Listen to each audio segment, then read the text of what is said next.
이방원은 워낙 드라마나 영화에서 많이 다뤄진 그런 인물입니다. 이방원의 아버지 누구? 태조 이성계. 태조 이성계. 우리가 지난 여행에서 만났던 인물이었죠. 조선을 건국한 태조 이성계. 자, 그렇다면 이방원의 어머니는 혹시 누구신지 아세요? 이방원의 어머니. 이방원의 어머니는 누굴지 가계도로 한번 확인해 보겠습니다. 봐야 돼요. 자, 지금 여기 이방원 보이죠? 네. 그 어머니. 한씨. 네. 한식. 예. 이방원의 어머니 한씨인데 이방원은요. 총 8명 남매, 8남매 중 몇 번째인가요? 다섯째. 네, 5째 아들입니다. 자, 그런데요. 이 이방원에게는요. 어머니가 또 있습니다. 자, 다른 가게도 한번 보시죠. 자, 이렇게 아. 이방원의 두 번째 어머니 강 씨입니다. 자, 강 씨에겐 지금 몇 명의 아들 있죠? 2명. 두 명. 두 명의 아들과 한 명의 딸이 있습니다.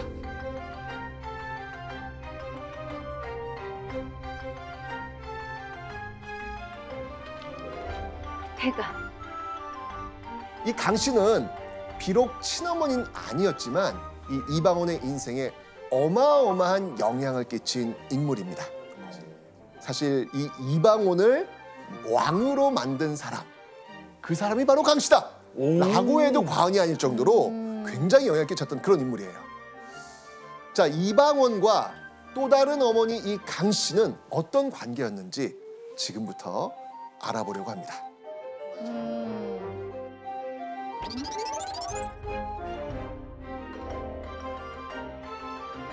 자, 여러분들 이방원의 집안이 어떤 집안이었습니까?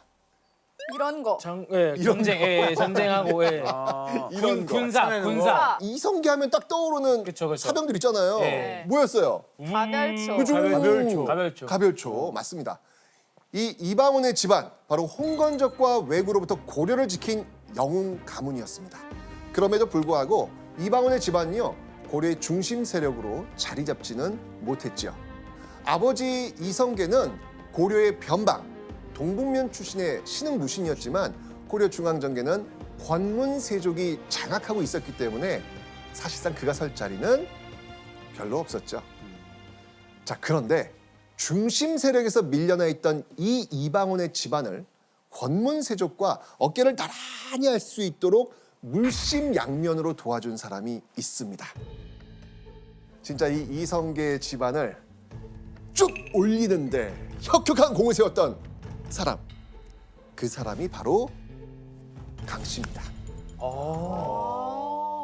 개경에서 오랫동안 권세를 떨치던 권문세족 집안의 딸이 바로 강 씨였던 거예요. 검문세족 알죠? 네. 이 권문세족의 지금 필적을 못 해가지고 지금 그냥 돌고 있는데 여기를 쭉 올려준 게 바로 권문세족 집안의 딸 강 씨와 바로 이 이성계가 결혼을 하면서 만들어진 거죠. 자, 그러면서 이 강 씨의 가문은요 이방원의 집안이 개경에서 자리를 잡는 데 큰 도움을 줍니다. 그래서 강 씨를 이렇게 불렀습니다. 경처, 경서? 서울경 아내처, 수도에 둔 아내라는 뜻입니다. 이 결혼으로 전주희 씨, 이방원의 집안은 무력, 경제력, 명예까지 갖춘 세력가로서 쭉 수직 상승, 발돋움하게 된 거죠. 자, 이러면서 당시 이방원의 나이가 8살이었습니다. 당시 8살이었던 이 이방원의 인생에도 큰 변화가 생깁니다.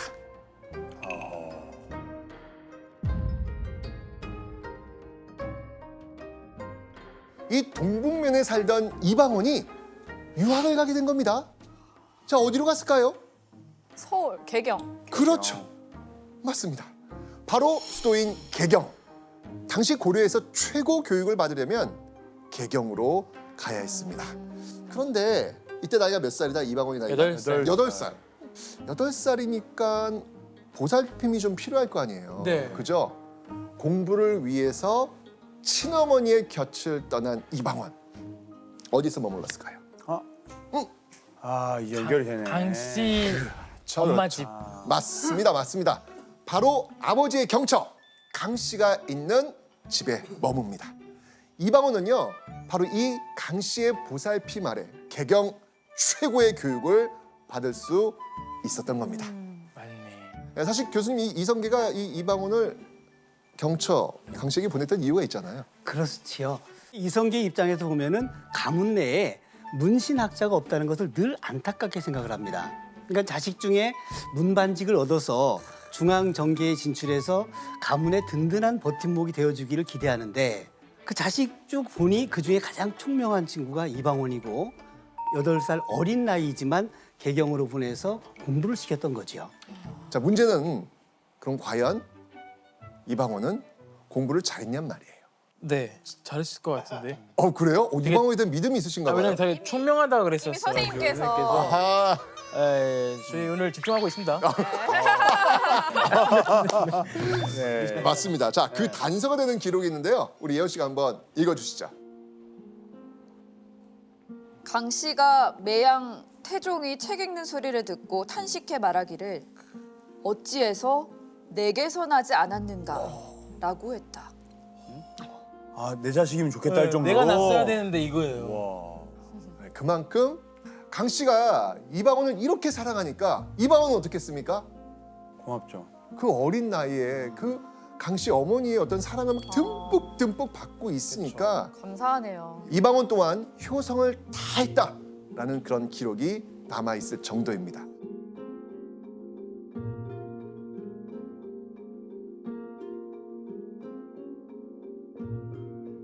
자, 이 8살 때부터 강 씨의 사랑과 보살핌을 받으며 자란 이방원. 와, 17살이 되었을 때 역대 조선 왕 중에서 전무후무하고 유일무이한 이력. 여기서 문제가 나가야 될 타이밍 아니겠습니까? 예. 자, 한번 문제 보여주시죠. 자, 한번 문제 보여주시죠. 이방원이 17살에 이른 일은 무엇이었을까요? 이방원이 과거에 급제를 한 거예요. 야, 이건 플래카드 걸 정도인데 이거. 그러니까 그래야지. 사실 조선의 역대 왕들 중에서 과거 시험에 합격한 유일무이한 사람이 그 타이틀이 나오는 거예요. 왕들은 시험 안 보잖아요. 원래. 그런데 이방원은 여기에 합격을 한 겁니다. 스펙이 확실하니까. 그렇죠. 야, 이 소식들은 아버지 이성계 반응이 어땠을 것 같습니까? 와. 너 괜찮았다. 잔치해버려라. 아, 내 아들이다. 내 아들이다. 난리 나죠 뭐. 아니야. 무신 집안이었던 전주희 가문에 이방원이 처음으로 문신 타이틀을 턱 안겨준 겁니다. 당시 이성계가 얼마나 기뻐했는지 이 기록이 남아 있습니다. 자, 이성계의 기쁨 보시죠. 제학에 임명되니 태조가 매우 기뻐하여 사람을 시켜 관교 읽기를 2-3번에 이르렀다. 느낌 오시죠 이제? 아, 이해된다. 그러니까 예를 들면 아버지 입장에서 우리 아들이 반장이 된 거야. 예, 반장이 됐을 때 그거를 가지고 계속 야, 너가 한번 읽어봐라. 뭐 이런 거. 그럼 너가 한번 읽어봐라. 야야야 또 좀 더 분위기 좋게 한번 더 읽어봐라. 그렇죠 그렇죠. 예, 지금 보이는 거예요 이게 지금. 너무 신난 거예요. 너무 신난 거예요. 이게 아빠 마음 아시겠죠? 예. 이성계는요 얼마나 기뻤는지 사람을 시켜서 그 임명장을 2-3번 계속 읽게 했다는 그런 이야기입니다. 급기야 이방원에게 아주 의미심장한 말까지 합니다. 내 뜻을 이룰 사람은 반드시 너일 것이다. 어머나, 어머나. 아유. 뭔가 나는 너를 의지한다 뭐 이런 것도 들어있는 거죠. 그렇죠. 그러니까 분명히 아까 5째로 했잖아요. 네. 그 위쪽에 형들 있잖아요. 네. 형들을 다 제치고 5번째 아들 이방원에게 이렇게 말할 정도로 이방원에게 큰 기대와 믿음 그리고 애정을 보였던 겁니다. 이방원의 앞날은 그야말로 탄탄대로가 펼쳐져 있는 겁니다. 그죠? 네. 그런데 이 꽃길만 걸을 줄 알았던 이방원에게 생각지도 못한 위기가 닥쳐옵니다. 바로 왕의 명령을 받고 요동정벌을 떠난 아버지가 군사를 돌려서 돌아온다는 겁니다. 조나단, 이 사건이 뭘까요? 위화도 해군. 그렇죠. 바로 위화도 회군.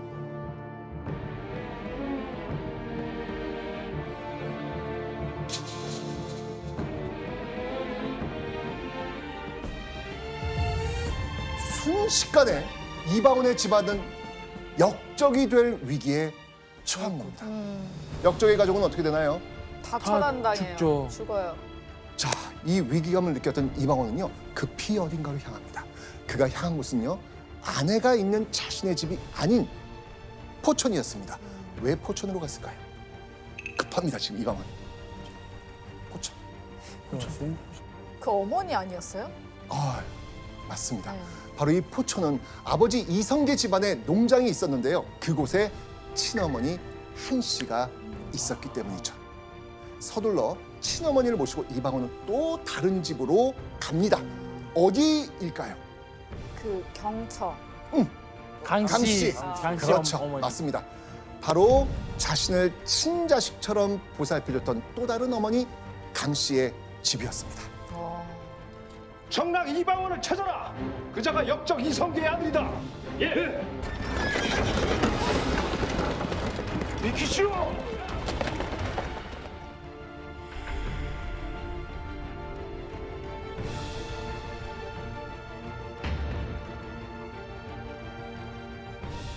갖은 고생을 하며 이 가족의 목숨을 지킨 이방원. 얼마 후 어떤 소식이 들려옵니다. 이번엔 어떤 소식일까요? 위화도 해군했는데 성공했다? 정답. 예, 아버지 이성계가 개경을 장악했다는 아. 기쁜 소식이었습니다. 와. 다행히 아버지가 돌아올 때까지 이방원의 기지와 헌신이 가족을 무사히 지켜낼 수 있었던 것이죠. 이방원의 집안은요, 위화도 회군 이후 하루아침에 고려 최고의 권력을 쥐게 됩니다. 오, 맞네요. 맞아요.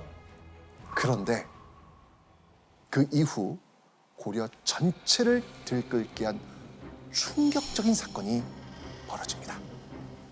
과연 어떤 사건일지 영상 한번 보시죠.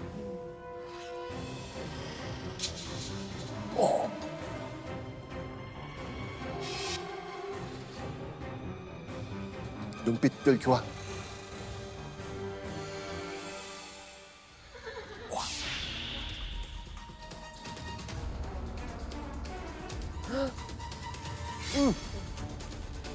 오.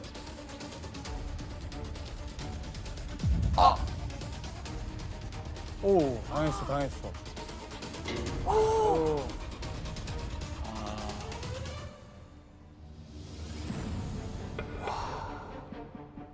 이 개경 선주교에서 벌어진 이 충격적인 살인 사건. 이 사건의 피해자는 지금 이렇게 쓰러져 있는 이 피해자는 우리도 잘 아는 인물입니다. 누구지? 보시죠. 네, 바로 정몽주입니다.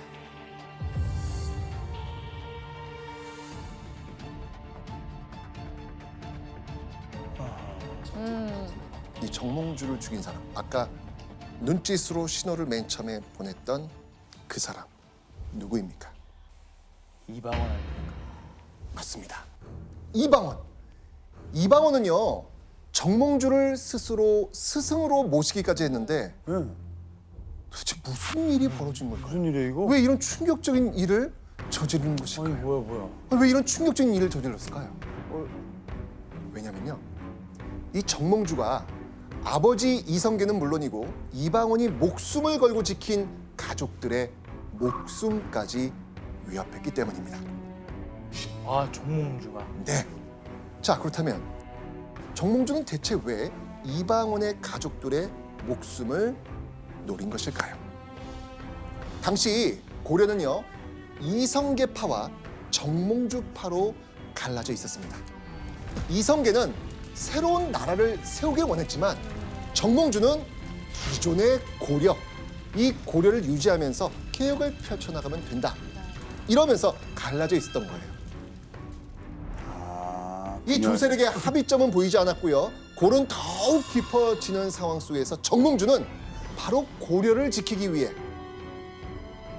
이성계와 그 측근 세력을 제거할 기회를 호시탐탐 노리고 있었던 것이죠. 그러고 있었구나. 그런데 이때 정몽주에게 절호의 기회가 찾아옵니다. 이성계가 말을 타다가 낙마 사고로 크게 다쳐서 개경에서 멀리 떨어진 고향 동북면에서 몸져 눕게 된 거죠. 정몽주는 이때 어떻게 했을까요? 아, 기회다. 때다. 그렇죠. 재빨리 이성계의 측근들을 다 귀양 보내버립니다. 이성계의 세력을 정계에서 다 쫓아낸 다음 죽이려 했던 것이죠. 자, 그런데 귀양을 보낸 인물 중에는요, 이방원과 아버지 이성계가 매우 의지했던 인물도 있었습니다.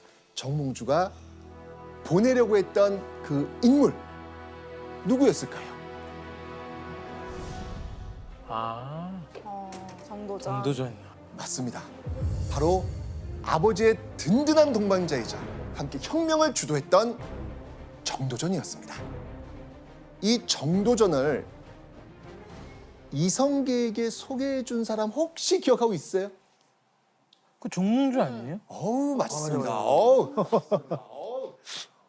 너무 잘 맞춘다. 잘했습니다. 자, 그런데 이 정몽주는 대의를 위해서라면 오랜 번마저 없앨 준비가 되어 있었던 겁니다. 참.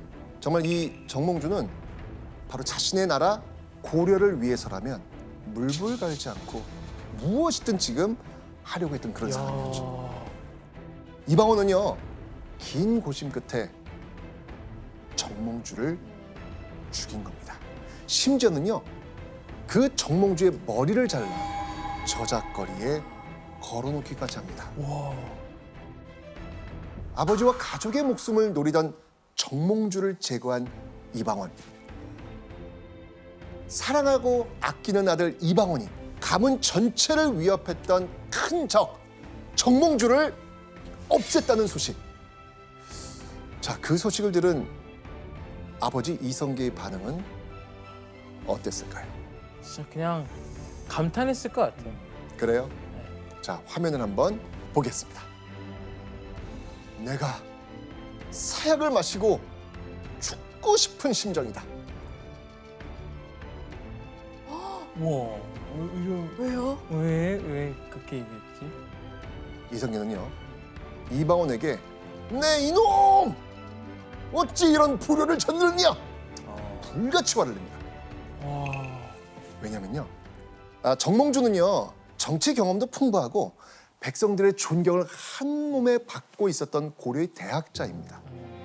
이성계는 어떻게든 이 정몽주를 끝까지 설득해서 새로운 나라를 함께 이끌어가고 싶었던 거예요. 그래요. 그런데 이성계는 이방원이 자신의 뜻을 저버리고 자신의 원대한 계획을 다 어떻게 만들었다? 엎었다. 물거품으로 만들었다. 자, 아버지의 분노가 하늘을 찌르고 있는 상황. 여러분이 이방원이라면 기분이 어떠셨겠습니까? 그러니까 답답했을 것 같아 이방원. 내가 칭찬하고 와 장하다. 우리 가족도 살리고 아하. 너 덕에 이렇게 됐어 했는데 이렇게 하니까 뭐 어떻게 했어야 되는 거예요? 다 죽게 생겼는데. 억울해할 거야. 아버지. 그래요. 이렇게 하지 한번 않았어. 가봐요. 끝까지 가봐요. 아버지 이성기가 또 무서우니까 그냥 여기까지 했을 것 같아. 아버지. 거기까지. 문자만 보고. 그 뒤 제가 이어가겠습니다. 예. 이방원은 아버지에게 이렇게 말합니다. 정몽주가 우리 집을 모함하려고 하는데 앉아서 망하기를 기다리시겠습니까? 정몽주를 죽인 것은 곧 효도입니다. 이방원이 아버지에게 대든 거예요. 그럴 때 보통 아버지들은 더 분노합니다. 이성계 역시 그러지 않았을까요? 아들 이방원을 향한 이성계의 분노가 절정에 달했던 그때 용기 있게 이성계 앞에 나선 인물이 있었습니다. 과연 이 사람은 누구일까요? 예원 씨가 한번 이 사람을 확인해 주시죠. 강비가 노기를 띠고 고하기를. 공은 항상 대장군으로서 자처하였는데 어찌 놀라고 두려워함이 이 같은 지경에 이릅니까? 분노한 이성계 앞에서 아들 이방원 편을 든 인물, 바로 강엄마. 강엄마. 네, 맞습니다. 어릴 때부터 저건 금지 오겹으로 이 이방원을 키워낸 바로 어머니 강 씨였습니다. 뭐 이런 일로 놀라고 화를 내냐면서 오히려 이성계를 질책한 겁니다.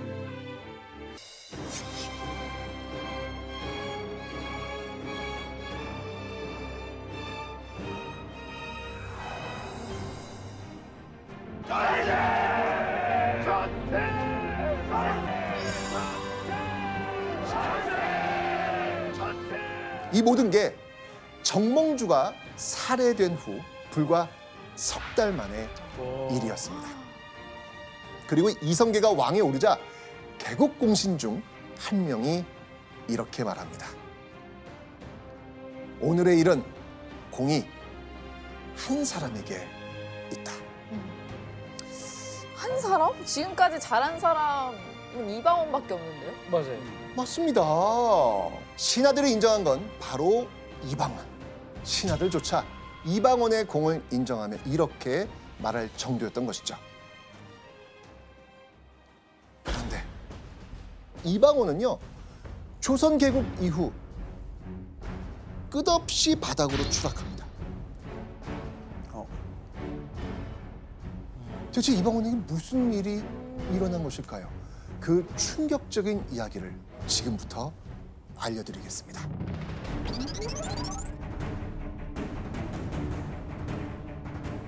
자, 이성계가 조선 최초의 왕 태조에 올랐으니 조선 최초의 왕비는 누가 될까요? 최초의 왕비는 한씨. 한씨 아니에요? 강씨입니다. 어? 강씨입니다. 한씨는 어디에 있어요?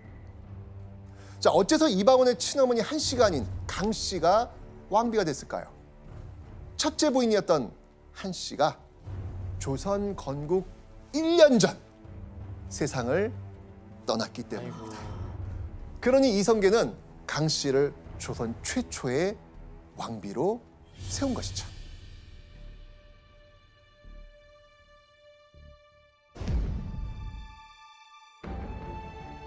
그리고 이 조선 개국의 힘을 쓴 왕자들에게도 직위가 내려졌겠죠. 전장에서 공을 많이 세운 둘째 형 이방과 그리고 이복 동생인 7번째 남동생 이방번, 이들은요 의홍 신위군 절제사로 임명이 됩니다. 조선 건국에 누구보다 큰 공을 세운 이방원은 어떤 직위를 받았을까요? 근데 이 정도면 이방원 정도면 그 직위를 자기가 선택할 수 있는 거 아니에요? 제일 좋은 거 받아야 되는데. 야, 그렇지. 그렇죠. 이거 주장해도 되잖아요. 나 이거 해줘. 그렇죠. 그런데 너무나 충격적이게도 이방원은 조선의 왕자가 된 바로 다음 날 직위를 받기는커녕 개경을 떠나야만 했습니다. 와. 왜요? 너는 동북면으로 가서 조상들에게 제사를 지내는 일을 맡아. 형과 아우가 이렇게 한 자리 차지할 동안 이방원은 중앙정계에서 배제된 채 그냥 변두리로 내쳐진 겁니다. 아우 억울하다. 이방원을 계속 경계하고 있었고요. 그것이 조선 건국 이후에도 그 여파가 계속 이어졌던 겁니다. 근데 여러분들, 이방원이 참 힘들고 어려울 때마다 늘 도움을 줬던 사람이 있습니다. 아, 누구? 강엄마. 강씨. 그렇죠. 바로 조선 최초의 왕비가 된 신덕 왕후 강씨. 그런데요, 이번에는 이 강씨는 이방원에게 어떤 위로의 말도 어떤 도움도 주지 않습니다. 이야, 너 대체 둘 사이에 무슨 일이 있었던 것일까요?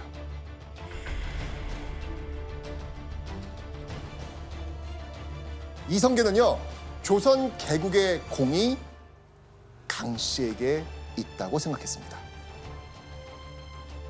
그럼 누굴 세자의 아이고 지냈을까요? 그게 다른 엄마였구나. 느낌 빠고시죠? 에, 가게도 모시겠습니다. 이성계는요, 강 씨의 첫째 아들, 당시 12살이었던 이방번을 세자로 앉히려 했던 것이죠. 이때 신하들의 이구동성 발언. 세상이 태평하면 적장자를 먼저 하시고 세상이 어지러우면 공이 있는 일을 먼저 하오니 바라건대 다시 3번 생각하소서. 신하들은요, 강 씨의 아들 이방번이 아닌 한 씨의 아들 가운데 저 둘째 이방관아 조선 개국의 공을 세운 이방원을 제안하면서 이성계에게 이건 아닙니다. 다시 생각해 보십시오. 라고 권한 거예요. 이런 대화가 오고 가고 있는 이때 문 밖에서 서러운 울음소리가 들려오기 시작합니다. 누구의 울음소리일까요? 문 밖에서 모든 상황을 엿듣고 있던 강 씨였습니다. 신하들이 왕비인 자신의 자식이 아닌 죽은 한 씨의 아들을 세자로 삼으려 한다는 걸 딱 듣고 울기 시작했던 거예요. 와. 무서운 여자구나. 방벌이가 좋겠어. 이런 식으로 세자를 세우신다면은 훗날 반드시 큰 분란을 가져올 것이옵니다. 무슨 분란이 있단 말입니까? 전하의 아들이고 저의 아들입니다. 국왕의 핏줄이고 살아있는 왕비의 소생입니다. 헌데 무슨 분란이 생긴단 말입니까? 왕과 신하가 함께 통치하는 나라기 때문에 아무리 왕이라도 독단적으로 결정할 수 없었거든요. 그럼 선생님 종일 내밀었을 때 그 신하들이 이방번의 이름을 썼을까요? 아, 이게 진짜 정말 이 드라마의 장면들이에요. 지금 와, 계속 이게. 오늘 너무 예. 재밌어요, 선생님. 자, 신하들은요, 땅에 엎드린 채 꼼짝하지 않습니다. 신하들은 계속 이 이방번을 반대하면서 이 팽팽한 대치를 하고 있는 것이었어요. 그런데 이때 이성계가 뜻을 굽히지 않을 것이라 눈치챈 한 신하가 또 다른 의견을 내놓습니다. 강 씨의 두 번째 아들 이방석이 좋겠습니다. 왜요? 왜지? 세자 자리에 적장자도 아니고 조선 건국에 공을 세운 이도 아닌 신덕왕후 강 씨의 아들, 당시 겨우 11살이었던 이방석을 세자로 삼습니다. 바로 이렇게 세자 책봉 과정에서 강 씨가 개입된 거예요. 온갖 험하고 굳은 일은 자신과 친형들이 모두 해왔는데, 아니 조선이 건국되자 공신은커녕 세자 책봉 과정에서도 완전히 배제가 된 겁니다.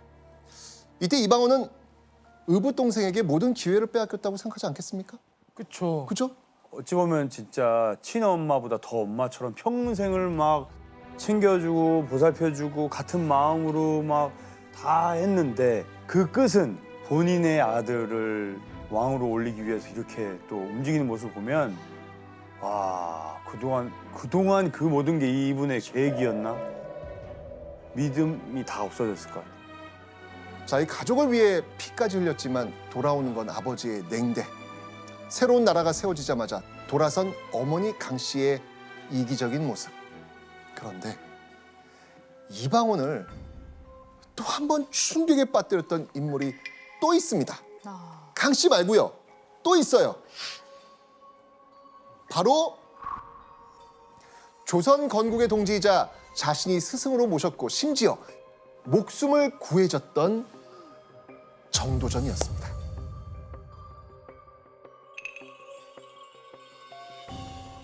정도전과 남은 이런 사람들이 권세를 마음대로 부리고자 하여 어린 서자를 꼭 세자로 세우려고 하였다. 아하, 이게 진짜 결국 정도전도 세자 책봉 과정에서 이방원을 민 것이 아니라 강 씨의 뜻에 동참했다는 것이죠. 왜 이렇게 됐을까 다? 이 조선이 세워진 이후 정도전은 이성계의 신임을 한 몸에 받는 공신 중에 공신, 명실상부한 조선의 2인자였습니다. 그런데 그가 이젠 이방원이 아닌 강 씨의 손을 잡은 겁니다. 이유가 있습니다. 정도전은요, 어릴 때부터 재상에게 철저히 제왕 교육을 받은 인물이 세자가 돼야 한다. 이런 생각을 했던 것입니다. 정도전의 입장에서는요, 어린 이방석이 차근차근 제왕 교육을 받고 왕위에 오르면 자신이 꿈꿔온 재상 중심의 정치가 실현될 수 있다라고 믿었던 것이죠. 그런데 이방원은 어떻습니까? 이미 장성한 왕자입니다.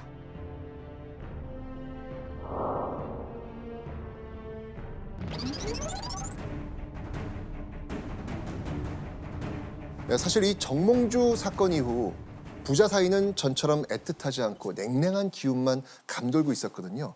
그런데 이성계가 이방원을 급히 불러들이더니 갑자기 간곡하게 부탁을 합니다. 어떤 부탁이었을까요? 뭔가 전환점 같은데요. 바로 명나라로 가달라는 것이었습니다. 에? 아니네. 진짜 왜 그래? 명나라로 가라고요? 네. 이 당시 명나라로 가는 건 사실 목숨을 걸어야 할 정도로 굉장히 위험한 일이었거든요.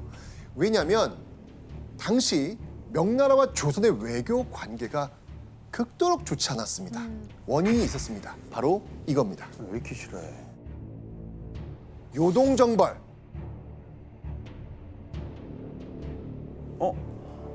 비록 위화도 회군으로 물거품이 됐지만 조선이 국경 근처에서 군사훈련을 하자 이 명나라는 이 조선이 또 쳐들어오지 않을까? 이렇게 의심하고 경계하고 있었거든요. 그러던 중 명나라가 조선에 이렇게 공표를 내립니다. 1년에 3회 이상 주고받던 외교를 3년에 한 번으로 바꾸겠다. 그리고 말 10,000마리를 바치라. 그런데 이렇게 군사적 긴장감이 도는 가운데 외교 횟수까지 줄어든다? 외교를 할 수 없게 되는 거네. 그렇죠. 그렇죠. 단절. 중단이죠. 단절. 맞습니다. 이 말을 듣고 놀란 이성계가 급히 사신을 보냈는데요. 입국조차 거부당합니다. 그런데 위기의 순간 이성계 머릿속에 빡 떠오른 인물 누구였을까요? 이방원. 아니 왜 빡 떠올라요? 맞아. 싫어했는데 아니 싫어했잖아요. 안 되는데. 왜 싫어해놓고서 이제 와서 왜 빡 떠오를까요? 참. 이방원은 이성계 집안에서 유학을 공부하고 과거에도 급제한 학식 높은 아들. 자, 그렇다면 명나라에 가서도 현명하게 행동하지 않을까라고 생각을 했던 겁니다. 감정이 안 좋다는 것과 위기의 상황을 돌파할 사람을 찾는 건 또 다른 감정이잖아요. 일이니까. 결국 이방원을 불러들인 이성계는 이렇게 말합니다. 네가 아니면 답할 사람이 없다. 좀 낯뜨겁지 않습니까? 아버지도 필요한 상황이니까 예 비밀병기를 꺼내야 되고. 맞습니다. 예. 자신을 외면해 오던 아버지의 부탁. 이방원은 뭐라고 말했을까요? 이렇게 이야기합니다. 어찌 감히 사양하겠습니까? 사실 이 왕자를 보내라는 것은요, 인지를 보내라는 것과 마찬가지였거든요. 이방원은요, 이 모든 상황을 알고도 가겠다고 한 겁니다.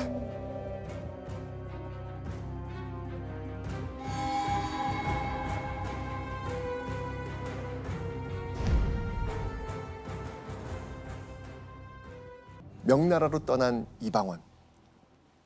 어떻게 됐을까요?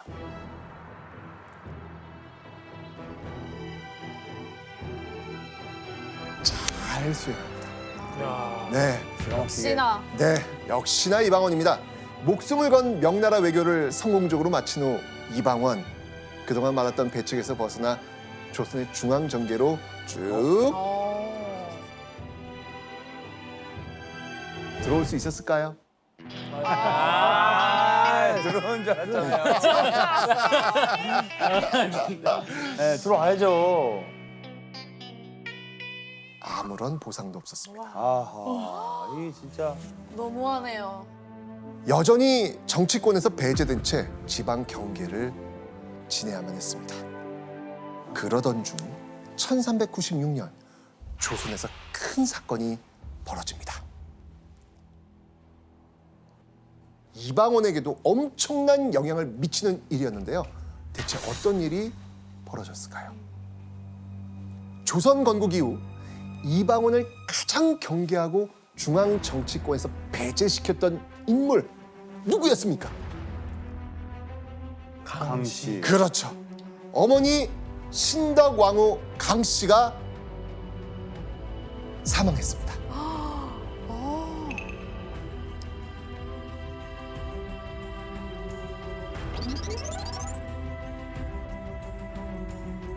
왕비를 잃은 이성계는 너무나 슬퍼했죠. 그래서 이성계는요, 왕비의 무덤을 정말 화려하게 꾸미고 공신에게 3년 동안 내 아내의 무덤을 지키라 라는 명까지 내립니다. 그리고요, 궁궐에서 이 고개를 들면 볼 수 있는 도성 내 덕수궁 근처에 무덤을 만들죠. 교수님, 여기엔 이성계의 그 놀라운 정적 속셈이 숨어 있죠. 신덕왕후 강씨의 죽음 이후 이방원의 상황 나아졌을까요? 당시 이방원의 상황을 추측할 수 있는 기록이 있습니다. 함께 보시죠. 그때 내가 정도전 일파의 시기로 말미암아 형세가 용납되지 못하게 하니 실로 남은 날이 얼마 없지 않나 생각되어 항상 가슴이 답답하고 아무런 낙이 없었다. 그럼 이 상황 어떻게 받아들이시겠습니까? 맞습니다. 신덕왕후 강씨는 세상을 떠났지만 세자 이방석을 중심으로 세력을 키운 정도전 일파가 호시탐탐 이방원의 정치적 숨통을 조이고 있었던 겁니다. 그리고 누구 하나 도와주지 않는 고립무원의 상황에서 궁지에 몰린 이방원의 숨통을 완전히 끊으려는 사건이 벌어집니다. 자, 여기서 한번 짚어보는 별점 체크 포인트. 정도전이 빼든 칼. 이건 바로 사병 혁파였습니다. 사병은요, 개인이 보유하던 병사를 얘기하는데 혁파란 낡아서 못 쓰게 된 제도를 없앤다라는 뜻입니다. 개인적으로 소유하고 있었던 이 병사를 없앤다는 거예요. 그렇죠. 자, 그런데 왜 정도전이 지금 이 시점에 사병 혁파 카드를 꺼내들었을까요?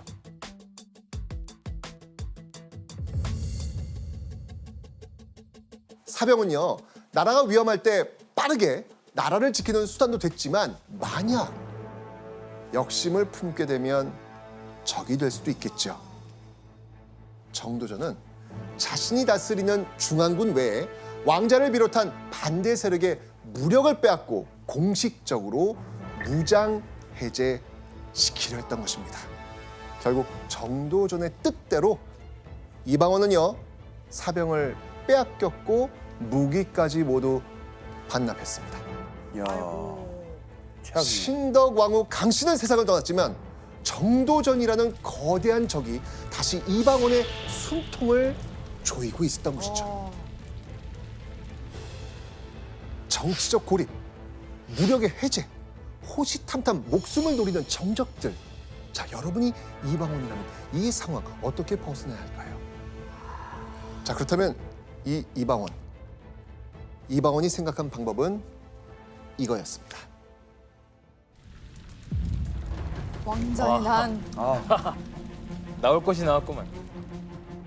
이걸 위해 달려온 거잖아요. 뭐 많이 참았네, 많이 참았어. 왕자의 난.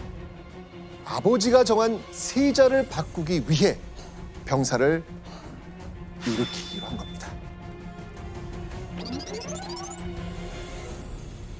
1398년 8월 26일 저녁 궁궐에서 다급한 소식이 들려옵니다.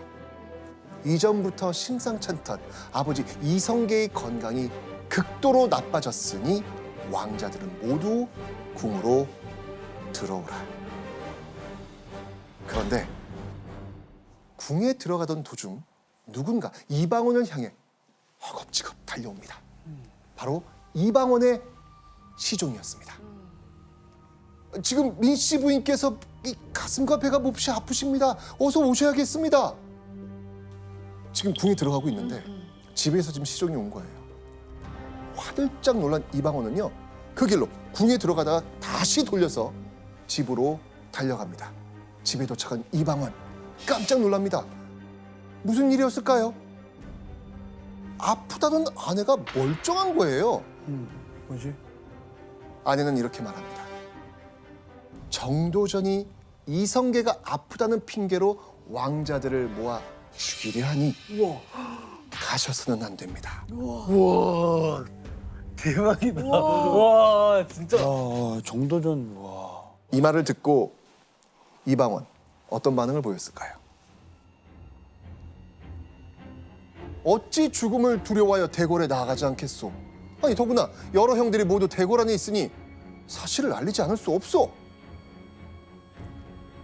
이방원은요, 아내의 조심하라는 말을 뒤로 한 채 경복궁으로 다시 갑니다. 어느새 밤이 되어 궁궐엔 까만 어둠이 내려앉아 있었습니다. 왕자들이 모두 대궐에 모이자 내신은 모두 내전에 들어오되 시종은 데려오지 말라고 당부합니다.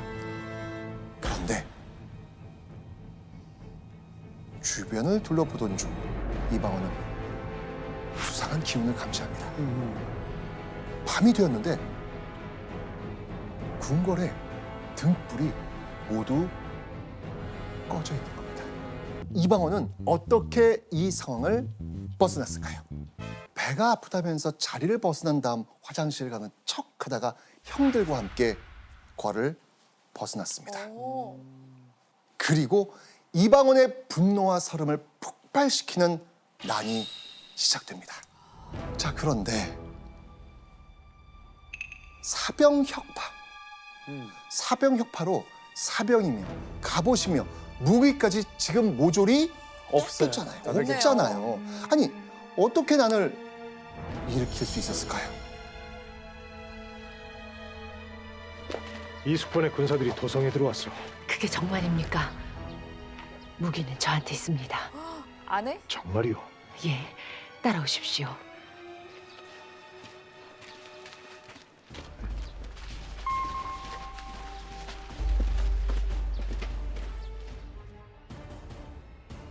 사병을 빼앗기던 날 숨겨놓은 것들입니다. 와.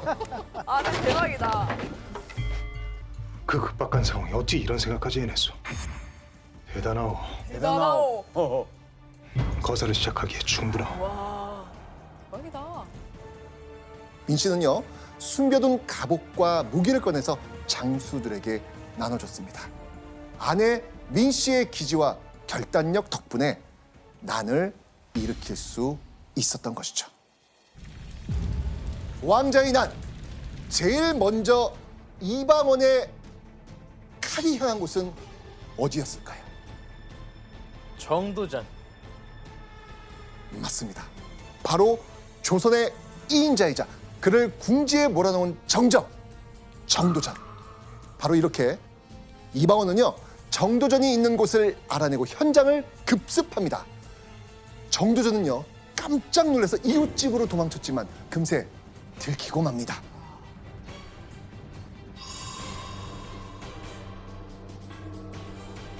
이때 정도전이 이방원에게 던졌던 그 한마디는 무엇이었을까요?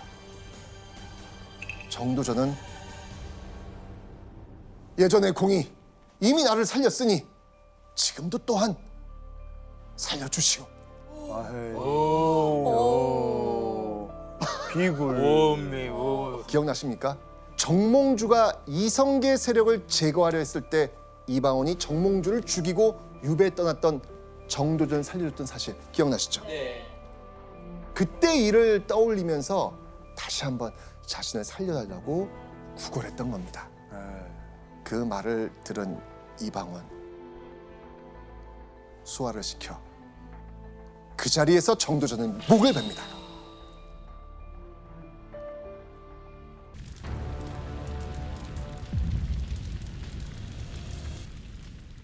와, 난리가 난 겁니다 이제. 한 번 아니었구나. 그렇죠. 그런데요, 이방원은 그리 만만한 사람이 아닙니다. 이방가는 이방원에게 아주 쉽게 제압당합니다.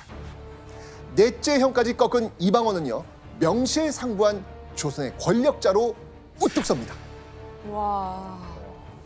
이방원은 드디어 조선의 3대 왕, 태종으로 등극합니다. 왕자의 난을 일으킨 지 2년 4개월 만에 태종 이방원의 시대가 열린 겁니다.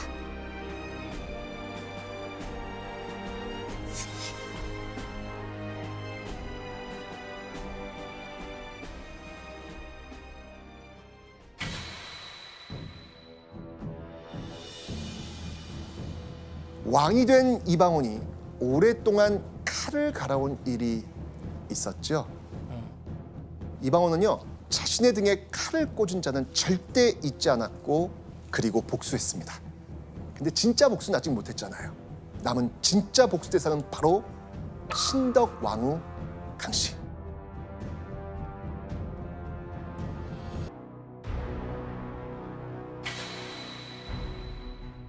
이방원의 복수는요, 오랫동안 기다렸던 만큼 긴 시간에 걸쳐 철저하게 이루어지는데요. 아버지가 죽고 1년도 채 되지 않아서 1409년 4월 13일 유교의 나라에서 있을 수 없는 잔인한 명령을 내립니다. 본분을 완전히 깎아 무덤의 흔적을 남기지 말라. 아, 그 튀어나온 무덤을. 네. 신덕왕후 강씨의 무덤을 파내고 훼손하는 것을 명령한 겁니다. 신덕왕후의 무덤 어디 있다고 했습니까? 가장 가까이. 그렇죠. 가까운데. 정도. 네. 이렇게 눈만 들면 신덕왕후 강씨의 무덤이 보이고 있는 거예요. 얼마나 눈에 거슬렸겠습니까? 그래서 이방원은요, 무덤을 파내서 도성 밖 산기슭으로 옮깁니다. 지금 성북구에 있는 정릉. 정릉이 바로 신덕왕후 강씨의 무덤입니다. 이방원은 무덤을 옮기면서 신덕왕후의 지위를 왕의 정식 부인인 왕비가 아닌 후궁으로 강등시켜버립니다. 와. 이 무덤 역시 능이 아닌 묘로 부르면서 그 격을 떨어뜨려버립니다. 이후에 신덕왕후의 제사는 왕실에서 모시지 않았고요. 능에 있던 정자는 헐어서 건물을 짓는 데 사용합니다.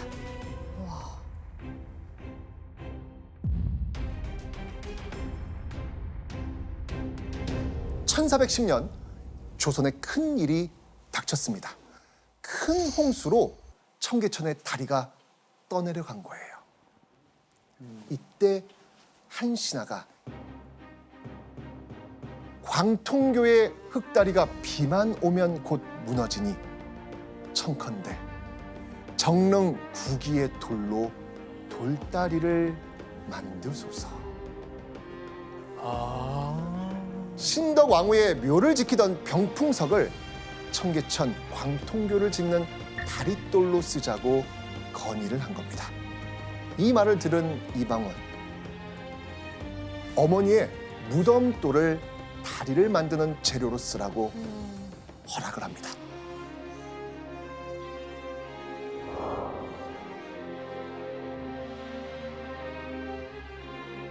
오늘의 주제, 조선의 설계자 정도전은 왜 살해당했나?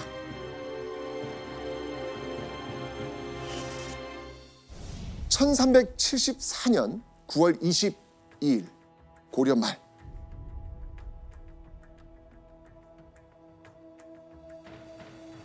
이 모두가 잠든 시간이 아주 캄캄한 밤이었는데요. 궁궐은 뒤죽은 듯 고요했습니다. 그때 한 남자가 정적을 깨고 이렇게 외칩니다.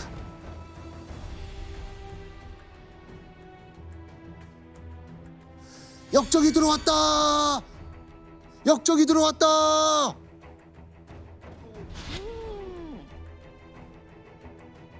자, 남자가 뛰쳐나온 곳은요, 바로 왕의 침전. 위험하다.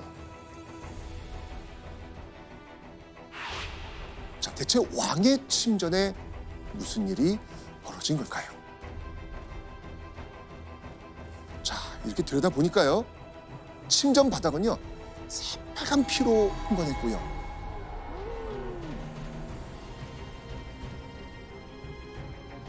방 가운데 처참한 모습으로 시신이 널브러져 있었습니다.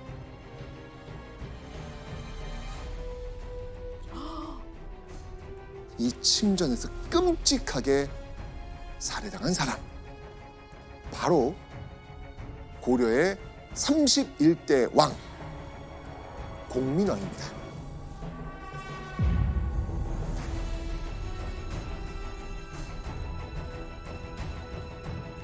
그 범인은 바로 공민왕이 직접 키운 측근들이었습니다.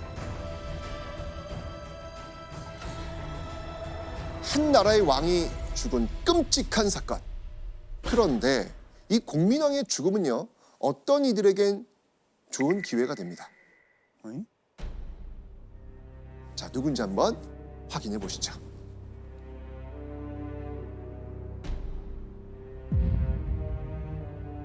왕의 죽음으로 득을 본 사람들, 바로 권문세족.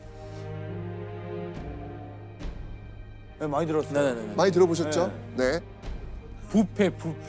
그렇죠. 부정부패 뭐 느낌이 딱 오시죠? 맞아요. 권문세족은요, 고려 말 높은 권세를 누리던 지배층으로 이 공민왕과 정치적으로 대립하고 있었습니다.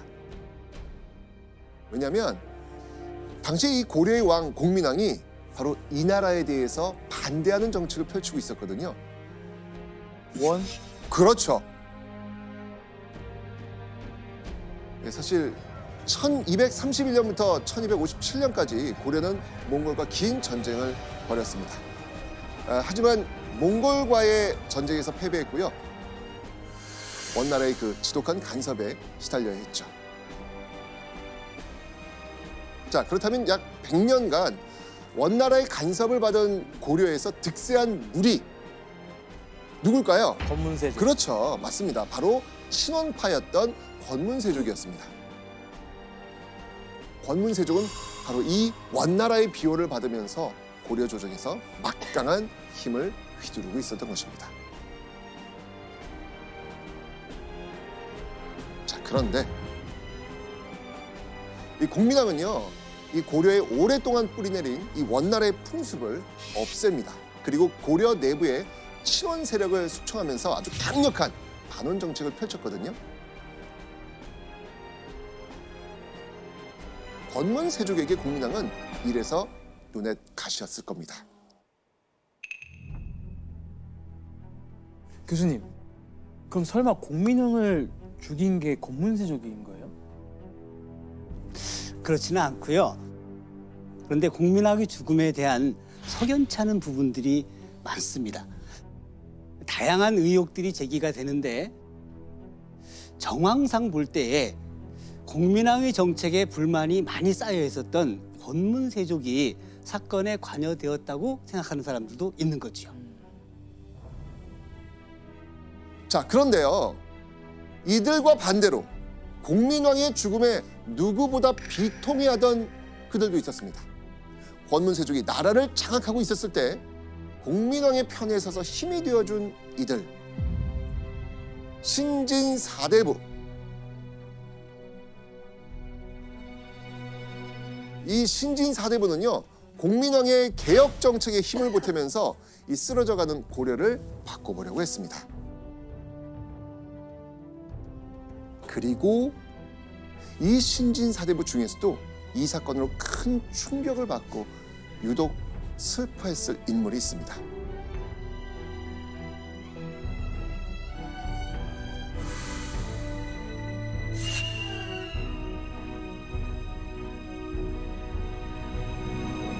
당시 정두전은요, 과거 시험에 당당히 급제한 문신이었습니다.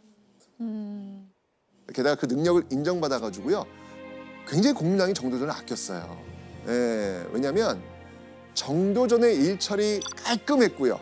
또 정치에 관해서도 해박했고요.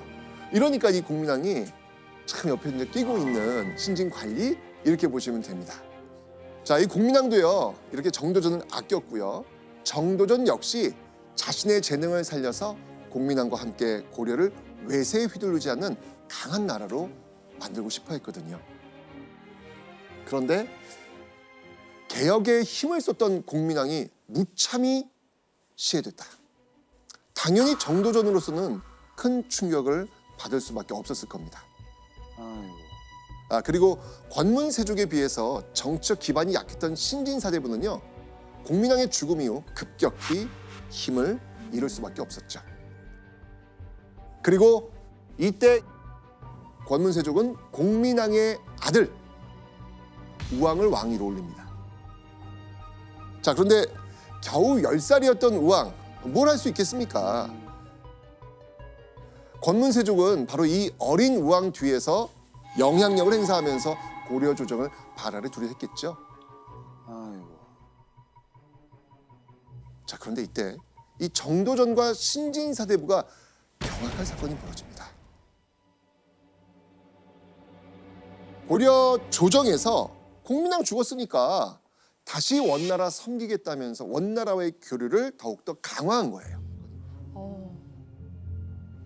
그 결과 원나라의 사신이 곧 고려에 도착한다는 소식이 전해집니다. 자, 이런 상황에서 정도전에게 믿을 수 없는 명령이 내려옵니다. 어떤 명령이겠습니까? 그 가가지고 오면은 마중 나가서 모시고 너가 잘 응대하고 해라. 그 역할 해라. 이런 거. 정답. 느낌 빠고 왔어요. 느낌 빠고 왔어요.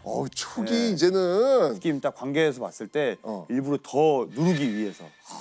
네. 너 반항을 하면 해봐. 딱 반항 못하게끔 딱. 맞습니다. 바로 원나라 사신을 맞이하는 인물을 정도전한테 명령을 한 겁니다. 그러니까요. 정도전의 신념과 어떻게 되는 거예요 지금? 완전 반대. 완전 반대, 완전 배치되는 일을 지금 해야 되는 상황이 온 거예요. 자, 만약 정도전이 이 명령을 거부한다면 정책 기반 약한 정도전 어떻게 될까요? 명을 여겨? 그러면 유배 아니면 죽임이죠. 그러니까 이게 만약에 내가 그걸 하면 다른 그 신진사대부가 어떻게 생각할까? 완전히 해체. 맞아요. 그런 느낌이니까 이렇게 해도 저렇게 도 못하는 상황이죠. 맞아요. 그런 느낌이니까. 아니 근데 이게 신진사대부를 지키기 위해서라도 그냥 어쩔 수 없이 꾹 참고 갔을 것 같아요, 정도전이. 자, 원나라의 사신을 맞이하라는 이 명령에 정도전이 이렇게 말합니다. 나 삼봉 정도전은 내 목숨이 붙어있는 한 입경하는 원사신은 그 누구라도 목을 베고야 말 것이다.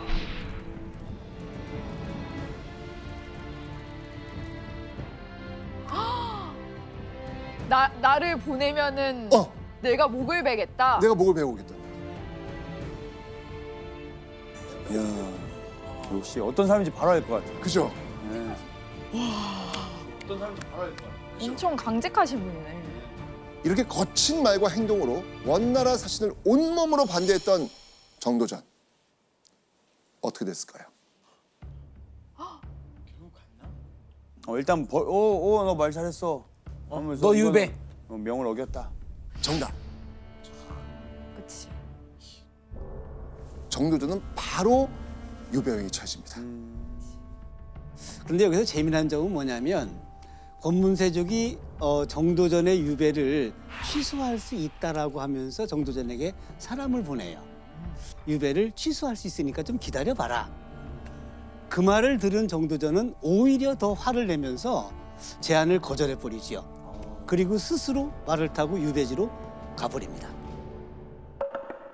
그러니까 정도전이 이런 행동에 대한 소식을 듣고 그러니까 정도전의 이런 행동에 대한 소식을 듣고 화가 또 더 많이 났던 권문세족들은 곤장형까지 내리려고 했던 거예요. 지나쳤다고 생각한 권문세족은 화해의 손을 내밀었는데 정도전은 그 손을 뿌리치고 스스로 유배지로 떠난 겁니다. 가족과 떨어져 홀로 먼 유배 생활을 하게 된 정도전. 당시 정도전 심정 어떻겠습니까? 가족이 힘들었을 것 같은데요. 아, 가족이 옆에서 제발 한 번만 좀 제발 성질 좀 죽이고 조금만 타협하세요. 제발. 이게 자, 그런데 이때 아내로부터 편지가 도착합니다. 예원 씨가 만약에 아내라면, 정도전이 남편이라면 어떤 편지를 보내시겠습니까? 어떻게 했을 거예요? 할 수 있는 한 가장 많은 욕을 적어서 편지에 현실적이죠. 현실적으로. 아 진짜 힘드니까. 이 사람아 이 왼수야. 나주까지 갔으니까. 자, 좋습니다. 그럼요, 편지가 있거든요. 네. 요걸 우리 예원 씨가 한번 읽어봅시다. 네. 과연. 방 안에는 아무것도 없어 텅텅 비었고 항아리에는 쌀 한 톨 없어서 방에 가득한 어린 자식들은 춥다 외치고 배고프다 울었습니다.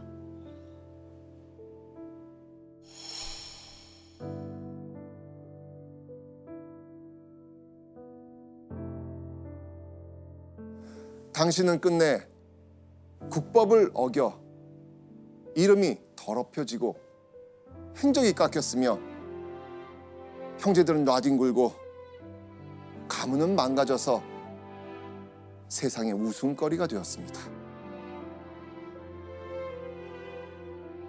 지금 여기 현실 상황은 가문이 완전히 비웃음거리가 됐다. 그러니까 혼자 이렇게 우직하게 맞아. 있지만 현실은 다르다라는 걸 알려준 것 같아요. 그리고 누구도 정도전을 찾지도 편지를 보내 안부를 묻지도 않습니다. 이제 그러니까 그 권력이 좀 떨어졌다라고 생각하니까. 네. 그리고 뭐 눈치도 보이잖아요. 그렇죠. 혹시 이거 하다가 권문세족이 너 준도전하고 아직 연락해? 막 이렇게. 아직도 친해 이러니까. 맞아요. 맞습니다. 아직도 친해. 맞습니다. 아이고야. 정도전은 이전에 없던 외로움과 절망에 빠질 수밖에 없었습니다. 그런데요, 이 절망에 빠진 정도전에게 손을 내밀어준 사람들이 있었어요. 누굴 것 같아요? 나주 사람들. 맞아요. 자, 그런데 이곳은요, 고려 하층민들이 사는 특별구역, 부곡이 있었거든요. 부곡. 왜 향부곡소 우리 배웠잖아요. 네. 그 부곡이 있었던 곳이에요. 하층민이었던 이 부곡민들은요, 정도전이 뭐 어떤 죄를 지었든 상관하지 않고요, 친절 베푼 거예요. 혼자 외롭게 지내는 정도전을 찾아가서 술도 권하고 심지어 집을 짓는 것도 도와줍니다. 자, 그런데 정도전은 개경에선 볼 수 없었던 걸 유배지에서 보고 말았습니다. 바로 당시 고려의 끔찍한 현실이 정도전 눈앞에 적나라하게 펼쳐진 거죠. 아이고야. 노인과 어린아이는 도랑과 골짜기에 뒹굴고 굶어 죽은 시체가 길에 넘어져 있습니다. 먹을 것이 부족해서 온 나라에 굶어 죽은 시체가 널려 있는 거예요. 대체 왜 그랬을까요? 이유는요, 고려 백성들은 농사를 짓고 싶어도 농사를 지을 땅이 없었기 때문입니다. 자, 왜 나라에 농사 지을 땅이 없었을까요? 바로 권문세족 때문이었습니다. 권문세족이 땅을 뺏기 위해서 막 가짜 문서를 막 만들어요. 이 문서 때문에 땅 하나에 주인이 여러 명인 이런 일까지 벌어집니다. 그러면 이 땅에서 농사를 짓던 백성이 내야 될 그 소장료 이거 어떻게 되겠습니까? 그럼 그 너무 사람들한테마다 다 내야 되는 거잖아요. 그렇죠. 결국 이런 소장료를 감당하지 못한 백성들은 어떻게 될까요?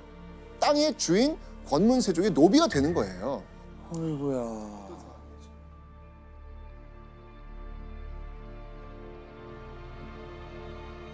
백성들이 이 권문세족의 노비가 되니까 세금을 낼 백성들이 점점 사라지는 겁니다. 노비들은 세금 안 내니까요. 자, 이러면서 고려 조정에 재정적 위기가 닥칩니다. 자, 근데 문제는요, 더 있습니다. 당시 고려 백성은 나라를 지키는 군역의 의무가 있습니다. 그런데 역시 노비에겐 군역의 의무도 없습니다. 나라를 지킬 군인이 줄어드니까 당연히 국가 안보에 비상이 걸릴 수밖에 없겠죠. 자, 이것 때문에 또 시시때때로 고려를 침략한 왜구에 온 나라가 시름해왔습니다. 아이고. 권문세족의 횡포로 고려가 점점 황폐해지고 있는 상황. 정도전은 유배지에서 바로 이런 고려 사회의 모순을 두 눈으로 똑똑히 목격을 했던 겁니다.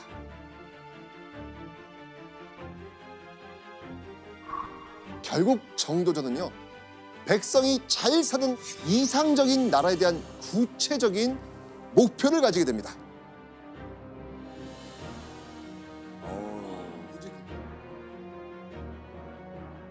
자, 그러던 1377년 유배당한 지 3년째 되던 해 드디어 정도전에게 기쁜 소식이 날아옵니다. 어떤 소식이었을까요? 뭐 찼으니 돌아오시오. 찼으니 돌아오시오. 네. 유배를 끝내라. 맞습니다. 유배지인 나주를 떠나도 좋다라는 소식이었습니다. 아, 그런데 여기에 조건이 하나 붙습니다. 어떤 조건이었을 것 같아요? 고려의 수도이자 중앙 정치가 이루어지는 개경엔 절대 오지 말라는 겁니다. 정도전은 이전처럼 중앙의 관리로 돌아갈 수 없다는 것, 즉 정도전의 정치 인생이 완전히 끝났다는 확인 사살이었습니다. 자, 그렇게 정도전은 때를 기다리는 동안 영주, 단양, 제천, 안동, 원주를 떠돌면서 유랑 생활을 합니다.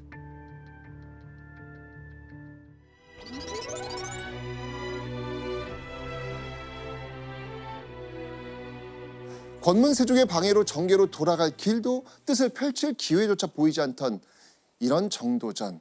이쯤 되면 일반 사람이라면 의지가 꺾일 만도 합니다. 그냥 초에 묻혀서 나 그럼 조용히 살게 라고 할 수 있잖아요. 하지만 정도전은요, 의지 꺾이지 않습니다. 정도전은요, 더 적극적으로 움직이기로 결심하고요. 네. 자신에게 도움을 줄 인물을 이번엔 찾아가기로 합니다.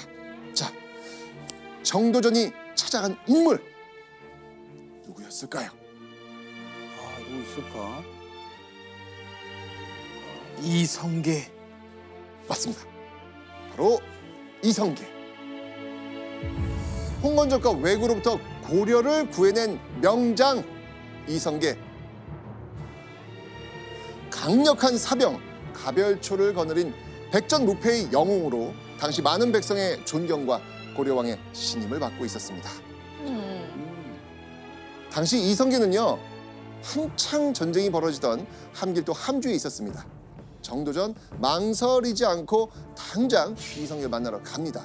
아, 자, 그런데 이 고려 조정을 떠나서 유배지를 떠돌던 정도전이 어떻게 함주에 이성계가 있다는 걸 알고 찾아갔을까요?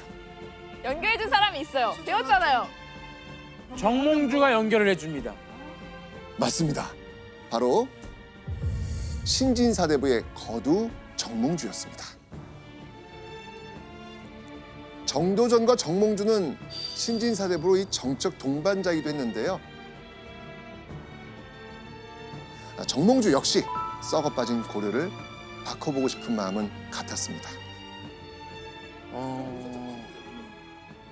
자, 이렇게 정몽주의 도움으로 이성계를 만나게 된 정도전. 정도전은요, 이성계가 자신이 꿈꾸는 세상을 만들기 위해 꼭 필요한 인재라는 걸 단번에 알아봅니다. 선생님, 이성계는 정도전의 어떤 부분이 좀 끌렸던 걸까요? 이성계는요, 나라를 구한 영웅으로 존경받고 있었지만 사실 중앙정계에서 자리를 잡지는 못하고 있었죠. 이성계의 발목을 잡은 한계, 바로 이성계 출신이었습니다. 동북면 변방의 그냥 무장이었던 이성계였거든요. 그러니까 이런 이성계 역시 자신을 도와줄 인재가 필요했겠죠. 고려의 개혁을 꿈꾼 정도전과 이성계의 만남. 고려의 새로운 변화가 일어나길 바랐던 이들의 운명적 만남이었던 겁니다. 자, 이성계와의 만남 이후에 1년 뒤인 1384년 정도전의 삶에 놀라운 변화가 생깁니다. 바로 권문세족에게 쫓겨났던 정도전이 무려 9년 만에 다시 정계로. 그렇죠. 개경에 돌아온 겁니다. 자, 그것도 그냥 돌아온 게 아니에요. 고려의 중앙관리로 당당히 돌아옵니다. 오, 고문세족은 뭐 하고 있었대요? 어떻게? 궁금하시죠? 네. 분명히 안 된다고 했는데 네. 바로 누군가의 도움 때문이었습니다. 누굴까요? 정몽주. 그렇습니다. 당시 정몽주는요, 아주 뛰어난 외교력으로 이 명나라 황제와 아주 돈독한 인연을 쌓은 명나라 외교 인재였습니다. 자, 이런 상황에서 정몽주는요, 자신과 함께 명나라로 갈 사신단에 누구를 추천합니까? 정도전. 그렇죠. 정몽주의 도움으로 정계로 복귀하게 된 정도전. 자, 이 명나라와 외교도 성공적으로 마친 이후에 왕의 교서를 작성하는 관리로 다시 중앙에서 일하게 됩니다.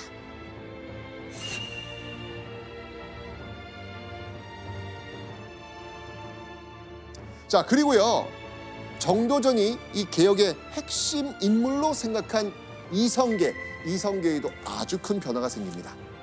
당시 우왕이 온갖 횡포를 부리면서 이 부정부패를 일삼던 권문세족의 거두 이인임.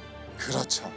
이인임을 제거하라고 명령했는데 이성계가 이것을 완벽하게 이 임무를 수행을 한 거예요. 오. 자, 그렇게 이성계는 지금의 부총리격인 수문화시중 자리에 오르게 됩니다. 자, 드디어 고려를 바꾸겠다는 의지를 지닌 3인방 정도전, 정몽주, 이성계가 고려 중앙에 뭉치게 된 겁니다. 드디어 역사적인 만남. 나오네요. 역사적인 만남.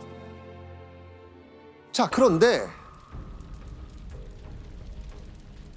4년이 지난 1388년 정도전의 삶은 물론이고요, 한국사를 뒤바꾼 사건이 벌어집니다.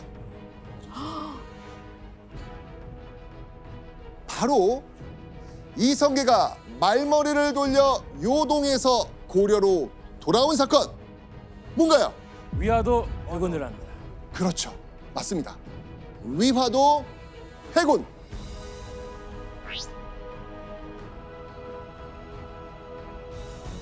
위화도 회군 이후 고려 조정 어떻게 됐습니까?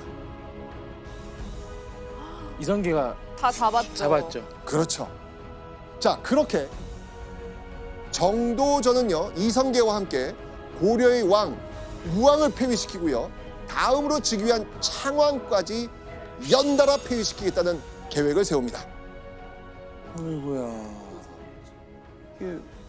선생님, 근데 고려에서는 우리가 그때 예술 때 배웠지만 네. 왕을 폐위시키는 건 진짜 큰일이잖아요. 그렇죠. 자, 그런데 정도전은 이렇게 생각한 거예요. 고려 곳곳에 지금 부정부패 들끓고 백성 힘든 이유, 바로 왕이 정치를 잘못했기 때문이다. 비록 왕은 귀한 자리지만 능력 부족한 왕 끌어내릴 수 있다. 당연히 고려 조정에서 반발이 있을 수밖에 없습니다. 네, 너무 파격적으로 앞서는데. 맞습니다. 결국 정도전의 계획대로 창왕은 폐위됐고요. 고려 왕족 가운데 가장 혈통이 뚜렷했던 인물을 다음 왕으로 세웁니다. 그렇게 뽑힌 인물이 바로 공양왕. 고려의 마지막 왕. 맞습니다. 공양왕.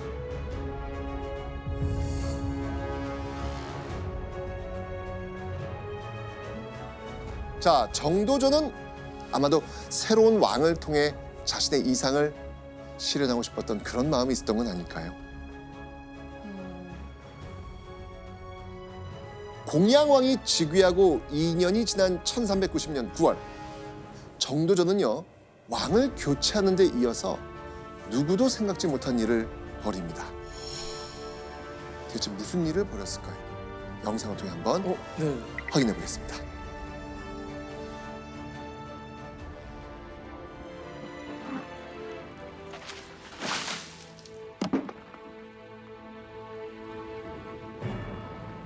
불을 지읍시다! 딱딱 태워버립니다! 이제 이 나라의 땅은 새롭게 태어날 것이외다!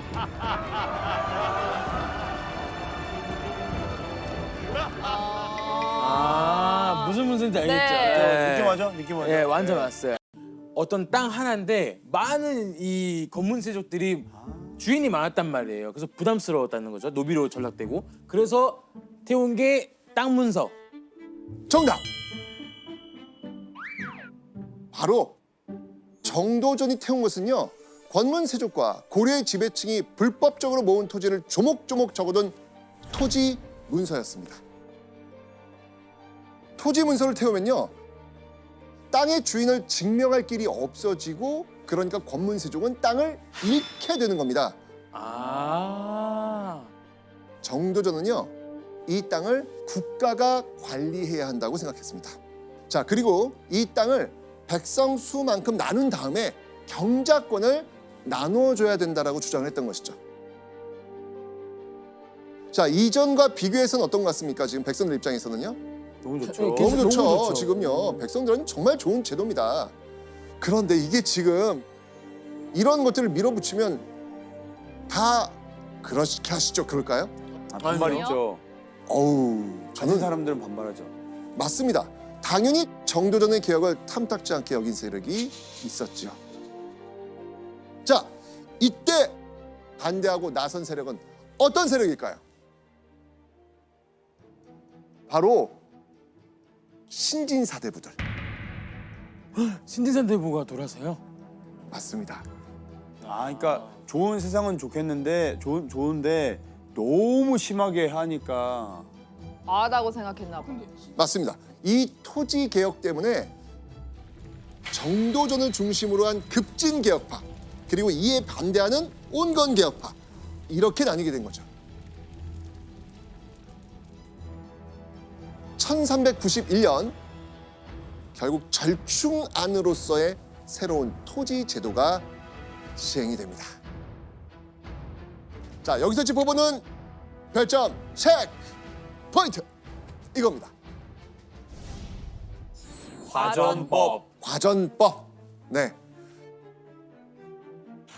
정도전의 기존 뜻대로 이 국가가 다 소유하고 이걸 백성들의 땅을 나눠주는 이런 형태는 아닙니다. 하지만 이때 세금에 대한 부담도 훨씬 줄어듭니다. 수확량의 약 10분의 1만 국가에게 세금을 내면 되는 상황이었거든요. 그리고 이제 과전법은 조선이라는 나라를 세울 때도 큰 역할을 하게 됩니다. 일단 나라를 세우려고 하려면 경제적 기반이 필요하잖아요. 그러니까 기득권 세력들이 가지고 있던 곳간을 털어서 그 자금도 확보를 하고 무엇보다 그들의 경제적 기반을 무너뜨리는 데는 과전법이 가장 큰 역할을 하게 된 거죠. 자, 그런데 정도전의 파격적인 행보에 브레이크를 거는 일이 벌어집니다. 정도전이 고려 조정에서 아주 강력한 인물의 건의로 탄핵당하고 왕으로부터 유배, 명령을 받게 됩니다. 정도전이 정도전을 탄핵시키고 유배 보낸 인물 누구였을까요? 이걸 반대한 게 정몽준 아닐까 아니에요? 맞아요. 맞아요. 정몽주가 반대예요? 네, 맞습니다. 왜 정몽주가 갑자기 왜 그런 거죠? 바로 정도전이 다른 뜻을 품고 있다는 걸 알아버렸기 때문입니다. 정도전이 품고 있던 계획, 대체 무엇이었을지 한번 확인해 보시죠. 역성혁명. 역성혁명? 고려의 성씨가 뭐죠? 왕. 왕씨. 태조 왕건이 나라 세웠잖아요. 네. 고려는요. 그 왕씨죠. 예. 조선의 성은 이. 이씨. 예. 역성혁명. 아, 이 씨의 나라로 이제는 바꾼다는 거예요? 그렇죠. 정도전은요, 고려를 뒤집고 새로운 왕조, 새로운 나라를 만들 혁명을 준비하고 있었던 겁니다. 그런데 정몽주는 고려를 좋은 나라로 만들고 싶었지 새 나라를 세운다? 이거는 정몽주의 머릿속에는 없었던 얘기예요. 뜻이 다르네. 그렇죠. 자, 그런데 정도전에 대한 압박은요, 유배로 끝나지 않습니다. 심지어 정도전을 유배지에서 처형해야 한다는 상소까지 올라옵니다. 오. 바라던 목표를 목전에 두고 또다시 시련을 겪게 된 정도전. 그런데 유배를 떠난 다음해 6월, 정도전이 기적처럼 개경으로 돌아옵니다. 왜? 바로 정도전을 압박했던 누군가가 살해됐거든요. 아, 누구? 정몽주. 그렇죠. 맞습니다. 정몽주가 정도전을 유배를 보낸 다음 이성계마저 죽이려고 했잖아요. 그러니까 정도전과 같은 뜻을 품었던 이성계의 아들 이방원이 결국 정몽주에게 칼을 휘둘렀던 것입니다. 자, 이러면서 정몽주가 제거됐어요. 다시 고려의 조정, 개경으로 돌아온 정도전. 이번엔 무엇 했을까요? 역성혁명 시작해야죠. 갑니다. 네, 갑니다. 가야죠. 이제 고려를 무너뜨리고 새로운 나라, 새로운 왕을 세우는 일이었습니다. 근데 이때 왕이 있잖아요. 네. 네. 누구? 공양왕. 가만히 있었을까요? 근데 가만히 있었을 것 같은데요? 힘이 없잖아요. 가만히 있다고? 가만히 있었을 것 같아요. 가만히 있다고? 맞습니다. 힘이 없느냐? 공양왕은 눈물을 흘리며 왕위를 스스로 내려놓습니다. 공양왕은 새로운 왕에게 왕좌를 넘겨주겠다는 교지와 국세를 건네줍니다. 자, 이번에 정도전이 세우려는 왕은 누구였을까요? 이성계. 네, 정도전의 혁명에 화룡점정을 찍을 왕조의 주인, 바로 이성계였습니다. 오. 결국 1392년 7월 17일 이성계는 개성 수창궁에서 왕위에 오릅니다.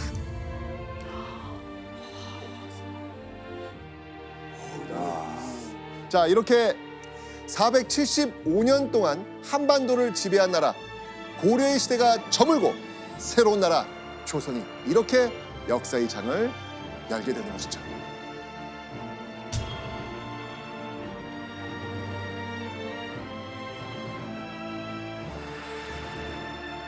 자, 드디어 새 나라 조선을 만들고 이성계를 조선의 태조로 세우는 데 성공한 정도전.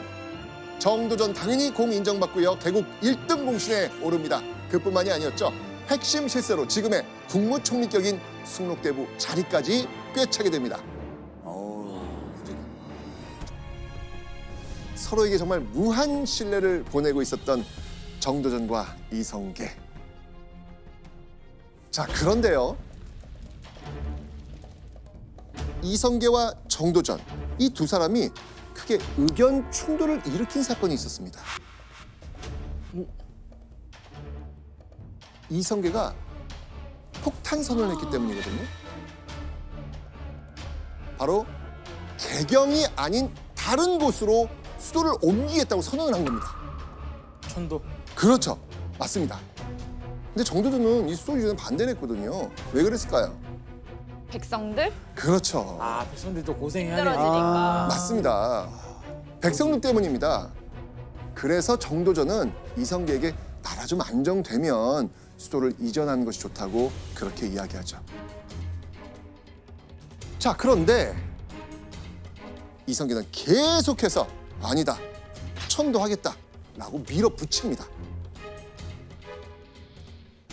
고려 개경 주변의 두문동이라고 하는 곳에는 고려의 충신들이 들어가서 나오지 않고 조선 건국을 반대했거든요. 더군다나 개경에는 고려 역대 왕들의 능이 곳곳에 있거든요. 그러니까 이성계 입장에서는 고려의 수도 개경에서 하루라도 빨리 벗어나고 싶었을 거예요.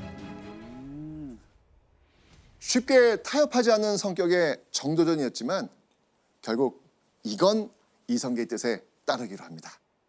정도전은요, 대신들과 수도가 될 좋은 땅을 찾기 위해서 노력하죠. 자, 그리고 대신들의 논의 끝에 최종 후보에 오른 두 곳이 있습니다. 제가 보여드리겠습니다. 자, 바로 이곳입니다. 한양도성과 지금 무학도성. 지금의 광화문이 있는 일대가 이 한양도성, 바로 조선의 한양입니다. 무학은요, 지금의 신천과 연희동 쪽입니다. 와. 사실 여러분들 이쪽에 가시면 아, 여기에 왕궁터 들어올 만한 곳이 있다라고 하는 곳이 있어요. 쫙 넓게 펼쳐진 곳. 연세대학교 자리. 아. 연대. 네, 네, 그쪽이. 재밌어질 뻔했네. 와, 연대가 안 들어왔겠죠. 네. 자, 당시 이성계는 어느 쪽 선호했을까요? 무학도성. 네, 바로 이 연대 쪽. 무학 쪽 선호했습니다. 왜냐면 풍수지리적으로 훨씬 더 완벽한 그런 곳이었어요. 오. 자, 그런데 풍수적으로 훌륭했던 무학은요, 사실 수도를 세우기는 한양도성에 비해서 어떻다? 땅이 작네요. 좁아요. 좁다는 거예요. 그런데 한양은 무학보다 땅이 넓습니다. 여기에 정도전이 쐐기를 땅 받습니다. 좋은 나라를 만드는 건 풍수보다 사람의 능력입니다.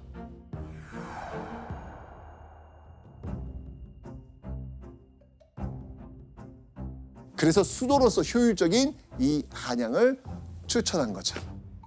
이성계는요, 정도전의 의견에 따라서 조선의 수도를 한양으로 결정합니다. 그리고 1394년 8월, 자, 이어서 이성계는요, 수도 한양의 설계를 누군가에게 맡깁니다. 네. 정도전. 네, 정도전이 맡게 됩니다. 자, 정도전이 만든 도시 함께 확인해 보시죠. 어우.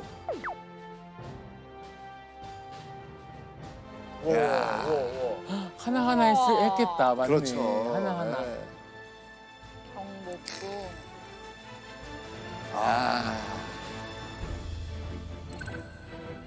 항상 이 궁궐을 들었던 좌묘 우사.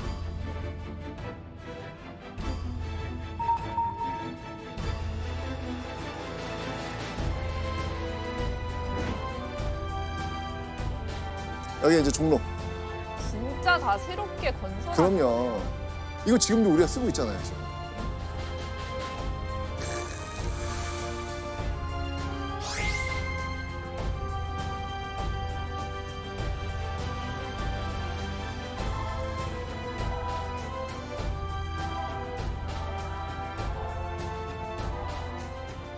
대단한 사람이다 보이는데요. 엄청나죠. 자, 새 수도가 완성되고요. 조선의 첫 궁궐까지 완공이 됩니다. 그런데 정도전은요, 이성계에게 또 다른 막중한 숙제를 받게 되는데 어떤 임무였을까요? 화면 보시죠. 그대는 속히 대궐의 이름을 지어 나라와 더불어 한없이 아름답게 하라. 정도전에게 궁궐과 그 안에 건물의 이름을 지으라고 명을 내린 겁니다.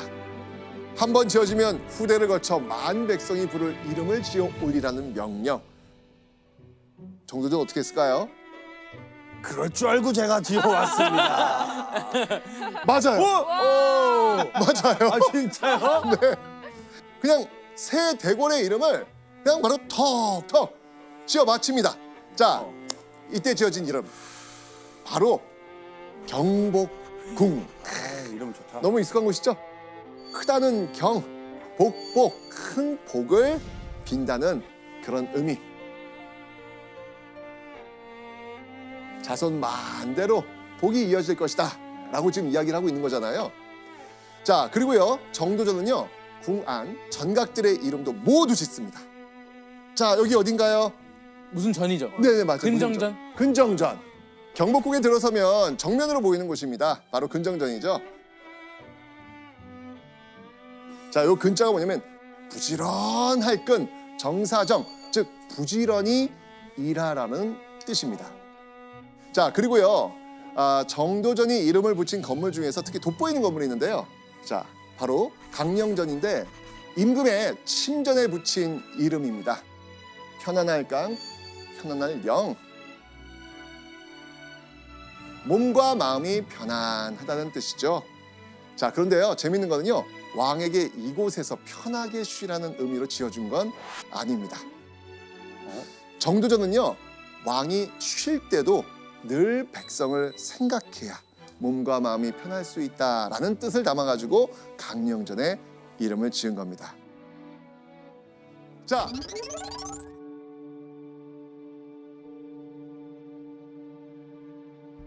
요동정벌 준비가 한창이었던 1398년 8월 25일 밤, 정도전은 오랜 친구의 집에서 술잔을 기울이며 이야기를 나누고 있었습니다. 그때 하늘에서 휙 화살이 날아와 기와에 내리꽂힙니다. 그리고 집 근처에 큰 불이 번지고 사람들의 비명이 들립니다. 심상치 않은 분위기를 감지한 정도전은요, 재빨리 몸을 피해서 이웃집으로 숨어듭니다. 한밤중에 일어난 이 소란한 사태. 늦은 밤 불시에 정도전을 습격한 사람, 바로 이성계의 아들 이방원이었습니다. 자, 왕자의 난을 일으킨 이방원은요, 결국 정도전을 자기 앞에 데려옵니다. 끌려 나온 정도전, 그 목을 그 자리에서 베어버립니다. 맞아. 네, 목을 베었어요.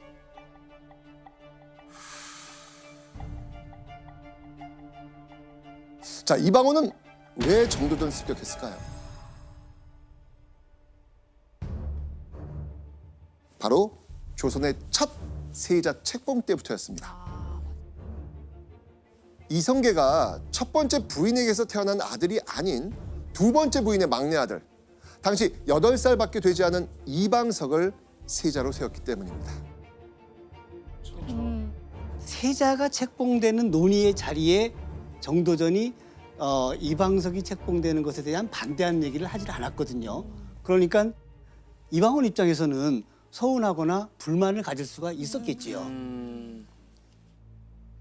이방원에 의해 어린 세자를 앞세워 권력을 탐했다는 역적으로 몰리면서 결국 목이 잘리고 말았습니다. 아이고야. 정도전의 죽음 이후 조선은 큰 변화를 겪습니다. 이성계가 왕위 자리에서 물러나지요. 정도전의 죽음으로 이성계 시대도 막을 내린 겁니다.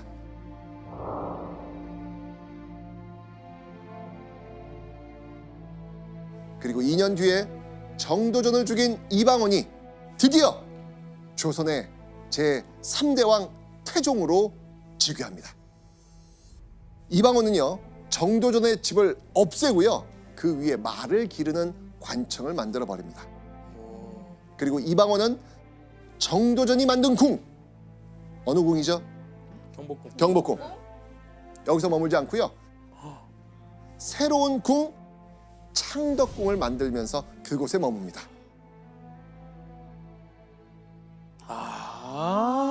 그래서 그때 생긴 그래서. 거구나. 네, 진짜 싫어했네요. 그러니까요. 이후 정도전의 이름은 조선에서 거론조차 할 수 없는 금기어가 됩니다. 그렇게 정도전은 이방원에 의해 자신이 세운 조선에서 철저히 외면당하면서 역사 속에서 잊혀지게 됩니다.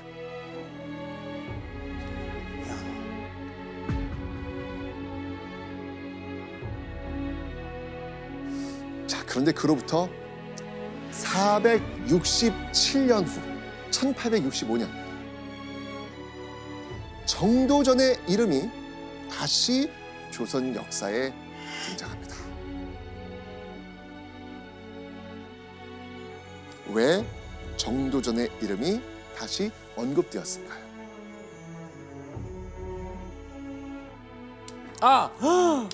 우리 그 흥선대원군이 아니 그 경복궁이 부서졌잖아요, 임진왜란 때. 그래서 그 왕권 강화를 위해서 재건하려고 경복궁을 다시 지어요.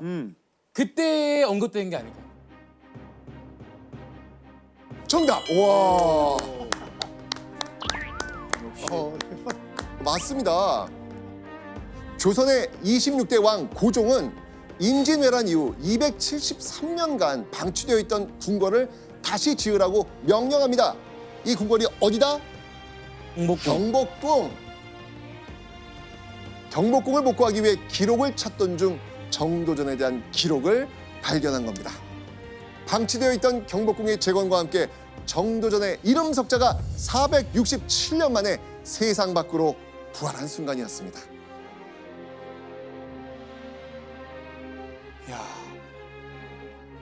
그리고 사람들은 알게 되었죠. 경복궁뿐만이 아니라 한양 도성을 설계하고 조선 건국에 큰 공을 세운 인물이 누구다? 정도전이죠. 바로 정도전이라는 사실. 자, 이 고종은 경복궁을 재건하면서 정도전의 공신 칭호를 회복시킵니다.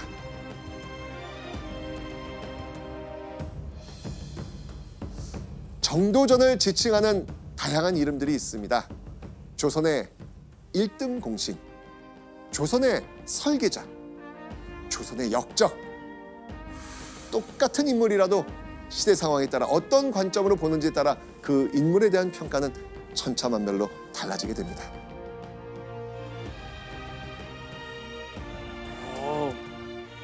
저도 똑같은 느낌을 같이 가집니다.